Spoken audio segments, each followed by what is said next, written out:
Hey guys, Kenny here, and this is my late 2016 PC build. So my brother, who is majoring in computer science, needed a new computer for college since his laptop died. Like it's actually falling apart. Since he's getting sick of his old PS4 and I built multiple computers in the past, I took this opportunity to help him build his own rig, and give him some hands-on experience. Alright, enough talking, let's get into the parts. So for this build I chose high-end parts with upgradability in mind, and stuck with a red and black theme. My brother plans to use this computer for gaming and programming, and coming in at a budget of $1,200, he's got a very capable machine. Starting off with the motherboard, I chose the MSI Z170A Tomahawk. While there are many motherboards out there, I couldn't find any ATX motherboards with built-in Wi-Fi and Bluetooth that came in at a reasonable price. Furthermore, this motherboard has a good selection of ports, a separate audio processor, supports overclocking, and matches our overall theme. For the processor, I picked up a quad-core i5 6600K, which at the time was the newest generation i5 Intel had. While this isn't an i7, it has more than enough performance for the most demanding applications and games.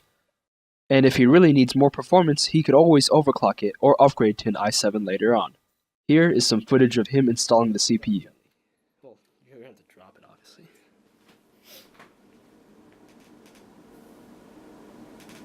Yep, there you go. And then you drop the cover back down, and then you push down on the arm. This thing? Yes. That's good, that's fine. Keep going. The cover's gonna pop. It's hard. It has to go all the way back down. You're gonna hear mashing noises. Keep going. It has to go all the way back down. Go, keep going. It pop. You got it. Do I have to put it under? Yes. No, don't bend the motherboard. There you go. It didn't pop off though. Yeah, it did. That counts as popping off. That's the hardest part of the build. To keep the CPU cool, we went with the CryoRig H5 Ultimate. I chose this heatsink because it comes with an easy-to-install mounting bracket, thermal paste, a 140mm fan, and a proprietary heat fin structure. Personally, I also think it has a clean, stealthy look to it. For a full review, click on the annotation. As for RAM, we have an Avixar Core Series 8GB stick of RAM. Its red LEDs complement the theme, and having only one stick allows us to add more RAM if needed. Choosing the right GPU was a tough decision. However, I decided on MSI's GTX 1070 due to the fact that it came with a free copy of Watch Dogs 2. You serious? Okay, no, just kidding. The real reason was because of its cooling system and build quality. Its aptly named Twin Frozer 6 cooler comes with two 100mm fans, each with MSI's patented Torx 2 bearings that allows for steeper fan blades and thus more effective cooling. Also, the 8mm thick copper heat pipes does such an effective job of transferring heat from the GPU to the heatsink that under light loads, the fans can stop spinning. As for build quality, it comes with a backplate that will help it fight against the ever-growing problem of GPU sag. Furthermore, it comes with a wide variety of video outputs, including HDMI 2.0 to support VR goggles. Last but not least, it's red and black. And it has dragons. Because SSDs are still more expensive than hard drives, I went with a hybrid setup for storage.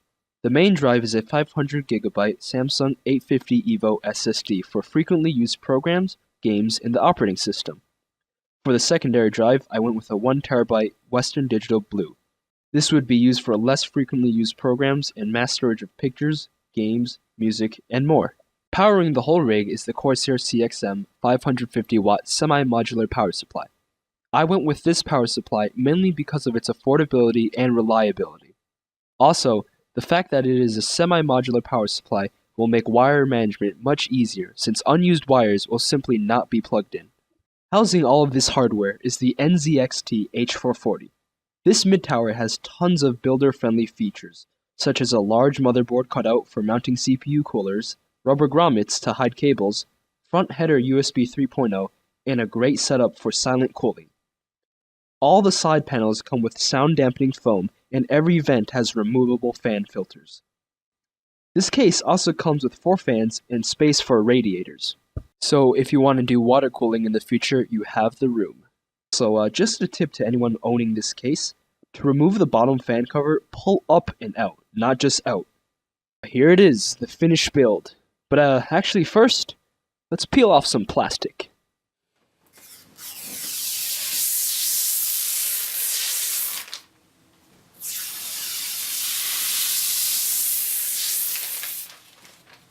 Thank you for watching this video. If you have any more questions, I'll be in the comments below. And have a good day.